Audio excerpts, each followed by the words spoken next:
പ്രിയപ്പെട്ടവർക്ക് സ്നേഹ നമസ്കാരം. നമ്മുടെ അധ്യായങ്ങൾ ഇങ്ങനെ മുന്നോട്ട് പോവുകയാണ്.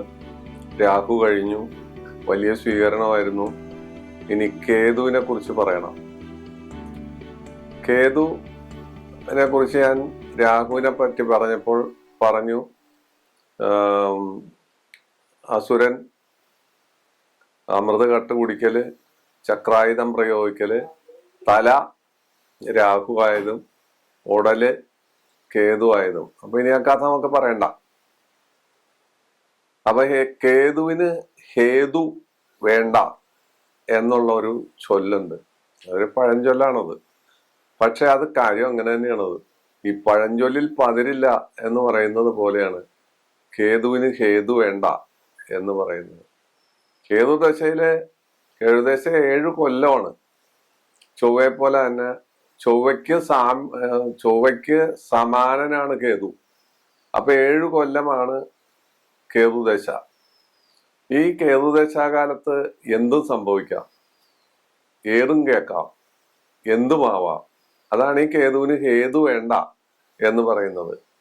ഒരു രാശിയിൽ നിന്നാൽ ആ രാശിയുടെ ഗുണമോ ദോഷമോ എന്തോ അതായിരിക്കും കേതു നമുക്ക് തരുന്നത്.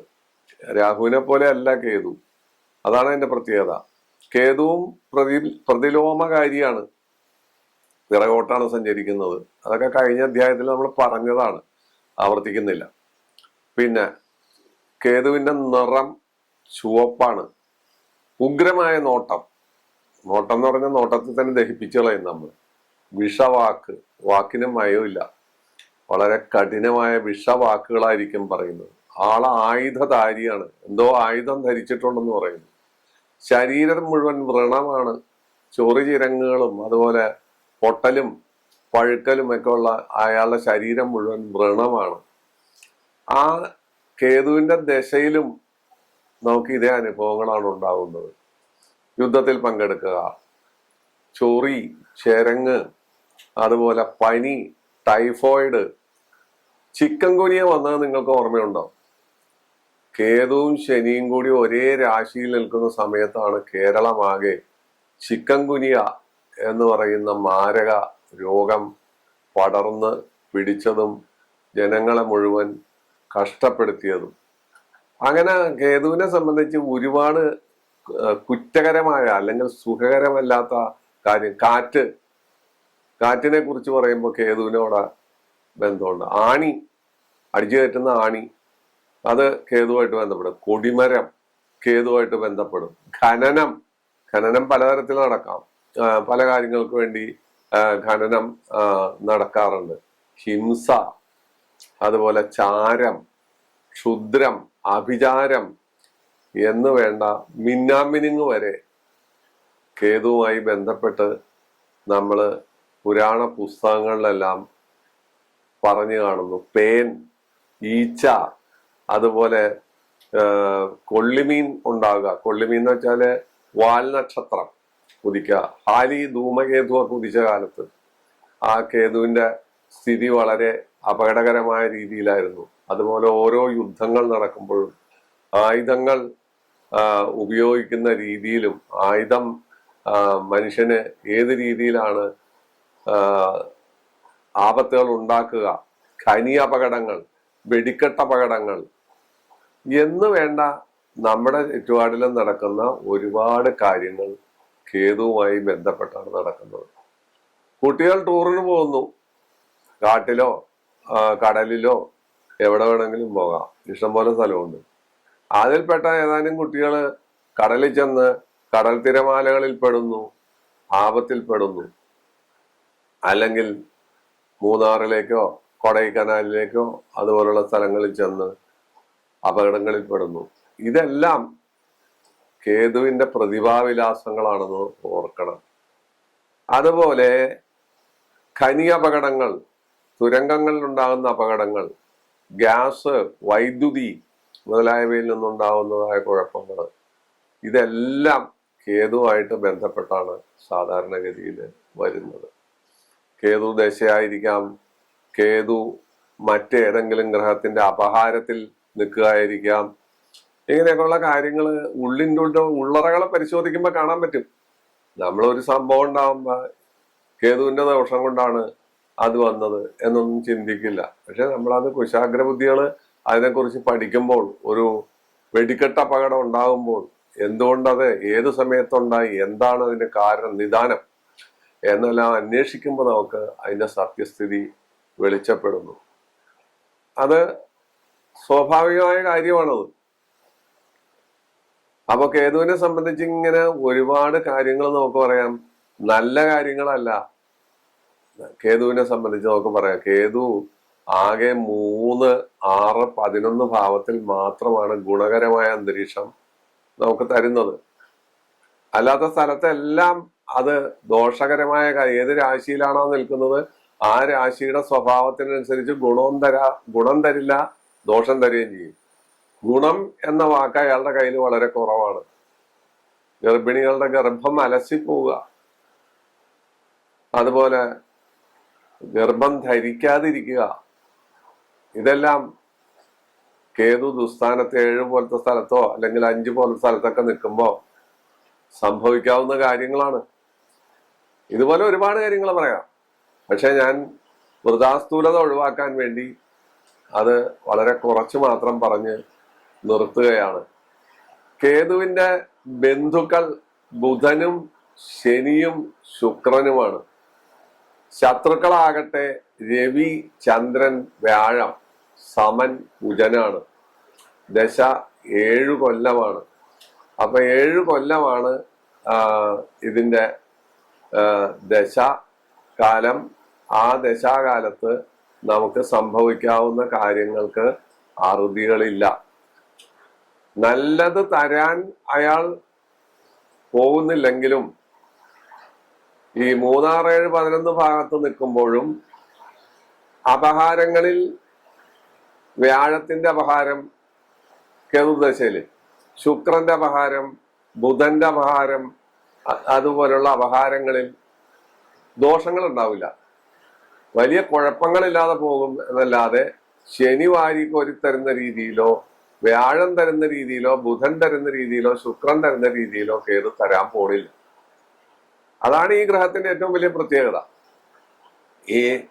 ഇതിന്റെ അപഹാരം ഒരു ദശയിൽ നടക്കുമ്പോഴും കേതു ഒരു ജാതകത്തിൽ ഏതെങ്കിലും സ്ഥാനത്ത് നിൽക്കുമ്പോഴും ഉണ്ടാകുന്ന ഫലങ്ങളെ വളരെ സൂക്ഷ്മമായിട്ട് അവലോകനം ചെയ്യണം.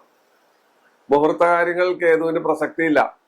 ആ സ്ഥാനത്ത് മുഹൂർത്ത കാര്യങ്ങളിൽ രാഹുവിന് പ്രസക്തി ഉണ്ട് താനും. അപ്പോ വിവാഹ കാര്യത്തിൽ കേതുവിന് പ്രസക്തിയുണ്ട്. 7ലോ 8ലോ സ്ത്രീ ജാതകത്തിൽ കേതു നിന്നാൽ അത് ദോഷജാതകമാണ്. അതിന് പാപസാമ്യം പുരുഷജാതകത്തിൽ വേണം.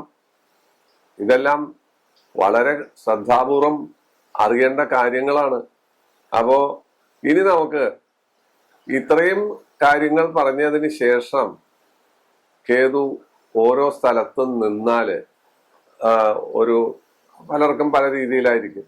അപ്പൊ മേടൻ രാശിയില് കേതു നിന്നാൽ ആ കേതു നേതൃഗുണം, അതുപോലെ വീര്യം, ധൈര്യം, പട്ടാള സേവനം, കുതിര സഞ്ചാരി അല്ലെങ്കിൽ കുതിരപ്പുറത്ത് സഞ്ചരിക്കുക. മോട്ടോർ സൈക്കിളാണ് ഈ പറയുന്നത്. ഇന്നിപ്പോ കുതിര സഞ്ചാരത്തിലൂടെ കൊടൈക്കനാലിലോ മൂന്നാറിലൊക്കെ കുതിരപ്പുറത്ത് കയറി നമുക്ക് 5 മിനിറ്റോ 10 മിനിറ്റോ ഒക്കെ സഞ്ചരിക്കാന്നല്ലാണ്ട് കുതിരപ്പടയാളികളൊന്നുമില്ല. പണ്ട് രാജാക്കന്മാർക്ക് ആന, കുതിര, തേര്, കാലാള് അങ്ങനെയൊക്കെ ഇങ്ങനെ നിരനിരയായിട്ട് നമ്മുടെ ഇന്ത്യൻ മിലിറ്ററി അല്ലെങ്കിൽ ഏത് മിലിറ്ററി പോലെയും ഉണ്ടായിരുന്നു. ഇന്നിപ്പോ അതൊന്നുമില്ല. ഒരു തമാശയ്ക്ക് വേണ്ടി കുതിര സഞ്ചാരിയൊക്കെ കുതിരപ്പുറത്തൊക്കെ സഞ്ചരിക്കുന്നല്ലോ മാത്രമേ ഉള്ളൂ. അപ്പോ മേടത്തിൽ ധൈര്യം, അതുപോലുള്ള വലിയ വലിയ കാര്യങ്ങൾ മേടത്തിൽ കേതു നിന്നാൽ നമുക്ക് തരുന്നു എന്ന് പറയുന്നു. പക്ഷെ അത് ലഗ്നാൽ ഏത് ഭാവമാണ് എന്ന് കൂടി ചിന്തിച്ചിട്ട് വേണം പറയാൻ. മേടത്തിൽ കേതു നിന്നാൽ നല്ലതാണ്. ചൊവ്വയുടെ ക്ഷേത്രമാണ്. അവര് തമ്മിൽ സമന്മാരാണ്. ചൊവ്വയും കേതുവും ഒരേ ഫലം തരുന്നു എന്നൊക്കെയാണ് ജ്യോതിഷക്കാർ പറയുന്നത്. പക്ഷെ ഭിന്നമായ രീതിയും ഭിന്നമായ പോക്കുകളും പല സ്ഥലത്തും ഒരു തമ്മിലുണ്ട്. പക്ഷെ ചൊവ്വയും കേതുവും ഭൗമസാമ്യത്തിൽ ഒരുപോലെയാണെന്ന് സാധാരണഗതിയിൽ പറയാറുണ്ട്. ഇടവം ശുക്രന്റെ ക്ഷേത്രമാണ്. ശുക്രൻ കേതുവിന്റെ ശത്രു അല്ല. പക്ഷെ എന്നിരുന്നാലും ഇടവത്തിൽ കേതു നിൽക്കുന്ന സമയത്ത് ത്വക്ക് രോഗങ്ങൾ, പനി, അതുപോലുള്ള മാനസികമായ ചില ബുദ്ധിമുട്ടുകൾ, ശരീരം ചൂടാവുക, രതിസുഖത്തിന് കുറവ് വരിക, കച്ചവടത്തിൽ നഷ്ടങ്ങൾ വരിക, തീപിടുത്തം ഉണ്ടാകുക, വ്യാപാര സ്ഥാപനങ്ങളിൽ തീപിടുത്തം ഉണ്ടാവും. ഇതുപോലുള്ള കാര്യങ്ങൾ അനേക കാര്യമുണ്ട്. വളരെ കുറച്ച് കാര്യങ്ങളെ നമുക്ക് ഉൾക്കൊള്ളിക്കാൻ പറ്റുള്ളൂ. അപ്പൊ ഇടവത്തിൽ നിൽക്കുന്ന കേതു നന്നല്ലെന്നർത്ഥം. മിഥുനത്തിൽ കേതു നിന്നാൽ അത് സാമാന്യം ഗുണഫലമാണ് തരിക. ബുധന്റെ ക്ഷേത്രമല്ലേ, ബുധനും കേതുവായിട്ട് ബന്ധുത്വമൊക്കെ ഉണ്ട്. അപ്പൊ അതുകൊണ്ട് ബുധൻ സൗമ്യനാണ്, കേതു ക്രൂരനുമാണ്. പക്ഷെ എന്നിരുന്നാലും മിഥുനത്തിൽ കേതു നിൽക്കുമ്പോൾ സാമാന്യന ഗുണഫലങ്ങൾ ഉണ്ടാകുന്നു. പക്ഷെ പല ദാനമൊന്നും ഉണ്ടാവുന്നില്ല, നമുക്ക് ശല്യം ഉണ്ടാകുന്നില്ല, വിദ്യക്ക് തടസ്സം ഉണ്ടാകുന്നില്ല, അല്ലെങ്കിൽ ജോലിക്ക് തടസ്സം ഉണ്ടാകുന്നില്ല. മറ്റേതെങ്കിലും തരത്തിൽ ഇയാളെ കൊണ്ടുണ്ടാകുന്നതായ ശല്യങ്ങൾ അവിടെ ഒഴിവായി പോകുന്നു എന്ന് മാത്രമല്ലാണ്ട് ഇയാളായിട്ടൊന്നും തരാൻ പോണില്ല. അതാണ് എൻ്റെ കാര്യം. അപ്പം മിഥുനം കഴിഞ്ഞാൽ പിന്നെ കർക്കിടകമാണ്. കർക്കിടകത്തില് അത് ചന്ദ്രന്റെ ക്ഷേത്രമാണ്. ചന്ദ്രനോട് ഇഷ്ടമല്ല കേതുവിന്. അത് രാഹുവും കേതുവും ചന്ദ്രനെതിരാണ്. ഗ്രഹണം അതൊക്കെ അങ്ങനെയുള്ള വരുന്നത്. അപ്പോ കർക്കിടകത്തിൽ നിന്നാൽ ഈ പറയുന്ന രീതിയിൽ പനി, കാര്യതടസ്സം, എല്ലാ കാര്യത്തിലും വാക്കുകൾക്ക് മയമില്ലാത്ത രീതിയിൽ വരിക, കുടുംബകലഹം ഉണ്ടാകുക, ഭാര്യ ഭർത്തൃ ബന്ധത്തിൽ വിള്ളലുകൾ വീഴുക, ഡൈവോഴ്സ് വരെയുള്ള കാര്യങ്ങളൊക്കെ ഉണ്ടാക്കാൻ ഇവന് വേണമെങ്കിൽ സാധിക്കും. അതിൽ ദൃഷ്ടിയൊക്കെ വരും. വ്യാഴത്തിന്റെയും ശുക്രന്റെയും ബുധന്റെയൊക്കെ ദൃഷ്ടിയൊക്കെ വന്നു കഴിഞ്ഞാൽ അല്പസ്വല്പം വ്യതിയാനം ഈ പറയുന്ന കാര്യങ്ങളിലൊക്കെ ഉണ്ടാകും. അപ്പോ കർക്കിടകം കഴിഞ്ഞാൽ പിന്നെ ചിങ്ങൻ രാശിയാണ്. ചിങ്ങൻ രാശി ആദിത്യന്റെ ക്ഷേത്രമാണ്. ദോഷഫലങ്ങളെ കൊണ്ടുവരുള്ളൂ. കാരണം അവര് തമ്മിൽ ആദിത്യനുമായിട്ട് കേതുവിന് ശത്രുതയുണ്ട്. അപ്പോ ചിങ്ങത്തിൽ നിന്നാൽ തൊഴിൽപരമായ തകരാറുകൾ, സ്ഥാനചലനം, പരാജയം, ശരീരം ചൂടാകുക, കലഹം ഉണ്ടാകുക, ആയുധമേൽക്കുക, ആയുധം പ്രയോഗിക്കുക, ഇങ്ങനെയൊക്കെയുള്ള പല കാര്യങ്ങളും ചിങ്ങമാസത്തിലെ കേതു കൊണ്ടുവരും. വ്യത്യാസം വരണമെങ്കിൽ അവിടേക്ക് ശുഭദൃഷ്ടി വരണം. വ്യാഴത്തിന്റെയൊക്കെ ദൃഷ്ടി വന്നാൽ വകുപ്പ് മാറും. കന്നിമാസത്തിൽ കേതു നിന്നാൽ അത് ബുധന്റെ ക്ഷേത്രമായതുകൊണ്ട് സാമാന്യേന ഭാഗ്യം, ഗുണം, ഐശ്വര്യം, എരിവ് രസങ്ങളിൽ പ്രിയം, അതുപോലെ അല്പസ്വല്പം മദ്യാസക്തി, അങ്ങനെയുള്ള കാര്യങ്ങൾ സാധാരണ ബുധന്റെ ക്ഷേത്രമായ കന്നിയില് കേതു നിന്നാൽ നമുക്ക് പറയാം. തുലാൻ രാശി ശുക്രന്റെ ക്ഷേത്രമാണ്. ആ തുലാൻ രാശിയില് ഗുണദോഷ മിശ്ര ഫലങ്ങളായിരിക്കും ഉണ്ടാവുക. ഗുണമുണ്ടാവും, ദോഷം ഉണ്ടാവും. ശുക്രന്റെ ക്ഷേത്രമാണ്. അപ്പൊ അതുകൊണ്ട് ഗുണദോഷം മിശ്ര ഫലങ്ങളാണ് അവിടെ പറഞ്ഞത്. ഇടവൻ രാശിയിൽ നമ്മൾ അങ്ങനെയല്ല പറഞ്ഞത്. അപ്പോ ഇവിടെ നിൽക്കുമ്പോ വിദ്യാപുരോഗതിക്ക് ഒരു കാര്യമായ തടസ്സം വരാതിരിക്കുക, തൊഴിൽ നേട്ടം കിട്ടാനായിട്ട് തടസ്സം ഉണ്ടാകാതിരിക്കുക, തടസ്സം ഉണ്ടാവുകയും ചെയ്യാം. ചില സമയങ്ങളിൽ തടസ്സം ഉണ്ടാവുകയും ചെയ്യാം. വിവാഹാദി കാര്യങ്ങളിൽ ഇടങ്കോലിടാതിരിക്കുക, ഇങ്ങനെയൊക്കെയുള്ള ഗുണദോഷ മിശ്രമായ അന്തരീക്ഷമായിരിക്കും വരുന്നത്. വൃശ്ചികൻ രാശിയിൽ കേതു നിന്നാൽ, വൃശ്ചികൻ രാശി ചൊവ്വയുടെ ക്ഷേത്രമായതുകൊണ്ട് സാമാന്യേന ഗുണഫലമായിരിക്കും അവിടെ തരുന്നത്. വിദ്യാപുരോഗതിക്ക് തടസ്സം വരാതിരിക്കുക, അയാളായിട്ട് തരില്ല. അവിടെ നമുക്ക് വിദ്യാപുരോഗതി അല്ലെങ്കിൽ വിദ്യാഭ്യാസ കാര്യങ്ങളെ കുറിച്ച് തടസ്സങ്ങൾ ഉണ്ടാകാതിരിക്കും. ഇയാളുടെ വക തടസ്സങ്ങൾ അവിടെ ഉണ്ടാക്കാതിരിക്കും. അപ്പോ വിവാഹാദി കാര്യങ്ങൾ നടക്കാൻ സഹായിക്കുക, സഹായിച്ചില്ലെങ്കിലും തടസ്സപ്പെടുത്താതിരിക്കുക. ധനലാഭം തടസ്സപ്പെടുത്താതിരിക്കുക. ധനം തരികയല്ല, ധനലാഭം മറ്റ് ഗ്രഹങ്ങളോ മറ്റ് യോഗങ്ങളോ തരുന്നതിന് ഇയാള് തടസ്സപ്പെടുത്താതിരിക്കുക. രോഗങ്ങൾക്ക് കാഠിന്യം കുറയ്ക്കുക. രോഗം വരുന്നത് വേറെ കാര്യങ്ങളുണ്ടായിരിക്കും, ഇയാളവിടെ രോഗം ഉണ്ടാക്കില്ല. പക്ഷെ അതിന് കാഠിന്യം ഇല്ലാതെ അല്ലെങ്കിൽ ആ രീതിയിൽ നമ്മളെ കൊണ്ടുപോകാൻ വൃശ്ചികൻ രാശിയിലെ കേതു സഹായിക്കും. പക്ഷെ ആ സഹായം ഒന്നും നമുക്ക് വിശ്വസിക്കാൻ പറ്റില്ല. എപ്പോ എങ്ങോട്ടേക്ക് തിരിയും, എപ്പോ എന്തൊക്കെ ചെയ്യും എന്നൊന്നും നമുക്ക് കൃത്യമായി പ്രവചിക്കാൻ പറ്റില്ല. അതാ നിൽക്കുന്ന അവസ്ഥയും അവിടേക്ക് വരുന്ന ദൃഷ്ടിയും അതുപോലെ മറ്റെല്ലാ കാര്യങ്ങളും, ഈ നടക്കുന്ന ദശ, ഈ വ്യക്തിക്ക് നടക്കുന്ന ദശ, അതുകൂടി അപഹാരം ആരാണ് എന്നെല്ലാം കൂടി പരിഗണിക്കണം ഈ സമയത്ത്. ധനു വ്യാഴത്തിന്റെ ക്ഷേത്രമാണ്. ധനുവിന്റെ ക്ഷേത്രത്തിൽ നിൽക്കുന്ന കേതുവിനെ സംബന്ധിച്ചിടത്തോളം അയാളെ അങ്ങോട്ടും ഇങ്ങോട്ടും വിടാൻ വ്യാഴം സമ്മതിക്കില്ല. ഇയാൾ എന്തെല്ലാം വിക്രസ് കാണിച്ചാലും അതിനെയെല്ലാം തടുക്കാൻ വ്യാഴത്തിന് കഴിവുണ്ട്. അപ്പൊ പ്രവൃത്തികളിൽ ഉണ്ടാകുന്ന തടസ്സങ്ങളെ ധനുവിൽ നിൽക്കുന്ന കേതുവിന് ഉണ്ടാക്കാൻ കഴിയുന്നില്ല എന്നുള്ളതാണ് വ്യാഴത്തിന്റെ വൈഭവം കൊണ്ട് സംഭവിക്കുന്ന കാര്യം. വേണമെങ്കിൽ അനേകം തടസ്സങ്ങൾ അയാൾക്ക് ഉണ്ടാക്കാം, പക്ഷെ ആ തടസ്സങ്ങൾ ഒന്നും തന്നെ വ്യാഴം അനുവദിച്ചു കൊടുക്കുന്നില്ല. ന്യൂട്രൽ സ്റ്റേജിൽ, ന്യൂട്രൽ ഗിയറിൽ അങ്ങനെ അവിടെ കിടക്കാം. അവിടെ കിടന്ന് വേറെ അലോക്യങ്ങളൊന്നും ഉണ്ടാക്കാൻ വ്യാഴം കേതുവിനെ സമ്മതിക്കുന്നില്ല എന്നുള്ള വസ്തുത കാണണം. ഇനി മകരമാണ്. മകരം ചൊവ്വയുടെ ക്ഷേത്രമാണ്, ചൊവ്വയുടെ ഉച്ചക്ഷേത്രമാണ്. അപ്പൊ അതുകൊണ്ട് ശനിയുടെ ക്ഷേത്രവും കൂടിയാണത്. അപ്പോ അങ്ങനെ വരുമ്പോൾ മകരത്തിലെ കേതു കാര്യമാത്ര പ്രസക്തമായ ദ്രോഹങ്ങളോ ഉപദ്രവങ്ങളോ ചെയ്യുന്നില്ല, നമ്മുടെ കാര്യങ്ങൾക്ക് തടസ്സങ്ങൾ കൊണ്ടുവരുന്നില്ല. എന്നാലും ശരീരത്തിൽ പനി, വ്രണങ്ങൾ, അതുപോലുള്ള ദ്രോഹങ്ങൾ നമുക്ക് അവിടെ ഉണ്ടാക്കുകയും ചെയ്യും. കുംഭവും ശനിയുടെ ക്ഷേത്രമാണ്. കുംഭത്തിലെ കേതു മിക്കവാറും ത്വക്ക് രോഗങ്ങൾ, ചൊറി, ചിരങ്ങ്, അതുപോലുള്ള ആരോഗ്യങ്ങൾ, പനി, ടൈഫോയിഡ് മുതലായവ ഉണ്ടാക്കുകയും അത് ഒരു പ്രത്യേക സ്റ്റേജ് വരുമ്പോൾ ഒഴിഞ്ഞു പോയി നമുക്ക് സുഖകരമായ അനുഭവങ്ങൾ തരികയും ചെയ്യുന്നു. മീനം വ്യാഴത്തിന്റെ ക്ഷേത്രം. മീനത്തിൽ കേതു നിന്നാൽ ആ കേതുവിനെ സംബന്ധിച്ച് അതിന് അവിടെ ശക്തി പ്രാപിക്കാൻ വകുപ്പില്ല. വ്യാഴത്തിന്റെ പ്രസരണ ശേഷി കൊണ്ടും വ്യാഴത്തിന്റെ നിയന്ത്രണം കൊണ്ടും കേതു അവിടെ അപ്രസക്തമാകുകയാണ്. അവിടെ നിൽക്കുന്ന കേതുവിന് നിഷ്പ്രഭത്വം വരികയാണ്. അയാൾ ശ്രമിക്കും, പലതരത്തിൽ പലതും ചെയ്യാൻ ശ്രമിച്ചാൽ പോലും വ്യാഴത്തിന്റെ ശക്തി കൊണ്ടും ആ സ്വാത്വികത്വം കൊണ്ടും ദ്രോഹവും മറ്റ് പല കാര്യങ്ങളും അസ്തമിച്ചു പോവുകയാണ് പതിവ്. അപ്പൊ കേതുവിനെ കുറിച്ച് നമ്മൾ മറ്റ് ഗ്രഹങ്ങളെ കുറിച്ച് പറഞ്ഞതിനുള്ള ഒരു ഫലദാനം ഒരിക്കലും നമുക്ക് പറയാനില്ല. എന്നാൽ ദ്രോഹങ്ങൾ ഒരുപാടുണ്ട്, ഒരുപാട് കാര്യങ്ങളുണ്ട്. അത് പല പ്രകാരത്തിൽ അനുഭവയോഗ്യമാകുന്നു, പല പ്രകാരത്തിൽ അത് തടയപ്പെടുന്നു. അത് മാത്രമാണ് ഈ എപ്പിസോഡിലെ പ്രതിപാദ്യ വിഷയം. അപ്പൊ ഇത്രയും കാര്യങ്ങൾ നമ്മൾ പറഞ്ഞു. ഇനി കേതുവിന്റെ ദൈവം ആരാണ്? ഗണപതിയും ഭഗവതിയുമാണ്.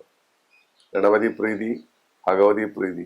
കേതു ദശയിൽ സാധാരണ ശരീരം ചൂടാവുക, സ്ത്രീകൾക്ക് മെൻസസിന് തകരാറ് വരിക, ഇങ്ങനെയൊക്കെ വരുമ്പോൾ ഗണപതിക്ക് കറുകമാല ചാർത്തുക, ശരീരം തണുക്കാനാണത്. ശിവന് ധാര്യം വിളക്കം നടത്തുക, ഭഗവതിക്ക് ചന്ദന പുഷ്പാഞ്ജലി നടത്തുക, തണുപ്പുണ്ടാകാനായിട്ട്. ഈ വക കാര്യങ്ങളാണ് സാധാരണ വഴിപാടായി കഴിക്കുന്നത്.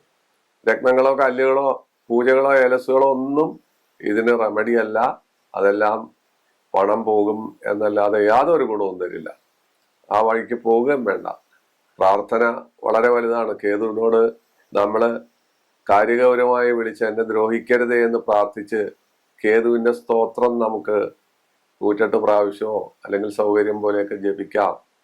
പലാശ പുഷ്പസങ്കാശം താരാകാകാരമസ്തകം രൗദ്രം രൗദ്രഗുണോപേതം തം കേതും പ്രണമാമ്യഹം. ഈ സ്തോത്രം ജപിക്കാം, വളരെ എഫക്റ്റീവാണ്. ആ സ്തോത്രം കൊണ്ട് നമുക്ക് കേതുവിന്റെ ദോഷങ്ങൾ, അയാളുടെ ശക്തി കുറയ്ക്കാന്ന് വെച്ചാൽ അയാളോട് യാചിക്കാം, ഉപദ്രവിക്കരുത്, ശല്യപ്പെടുത്തരുത്, ശരീരത്തിലെ ഈ നമ്മളുടെ അസ്വസ്ഥത, ചൂട് കുറച്ചു തരണം എന്നെല്ലാം നമുക്ക് പ്രാർത്ഥിക്കാം. അതിന് ഫലമുണ്ടാകും എന്നുള്ളതാണ് വസ്തുത. ഇതാണ് കേതുവിനെ കുറിച്ചുള്ള ഒരു ചെറിയ ചിത്രം. മറ്റ് ഗ്രഹങ്ങളെ കുറിച്ച് വരച്ച വലിയ ചിത്രം ഇവിടെ ഇല്ല. വളരെ ചെറിയ ഒരു ചിത്രം മാത്രമാണ് നമ്മൾ കേതുവിനെ കുറിച്ച് ഇവിടെ പറയുന്നതും പറഞ്ഞ് അവസാനിപ്പിക്കുന്നതും. ഈ അധ്യായം നിങ്ങൾക്ക് ഇഷ്ടപ്പെട്ടു എന്ന് ധരിക്കുന്നു. വീണ്ടും നമുക്ക് ഓരോരോ അധ്യായങ്ങളുമായി കണ്ടുകൊണ്ടേയിരിക്കാം. നിങ്ങൾക്ക് നന്ദി, നമസ്കാരം.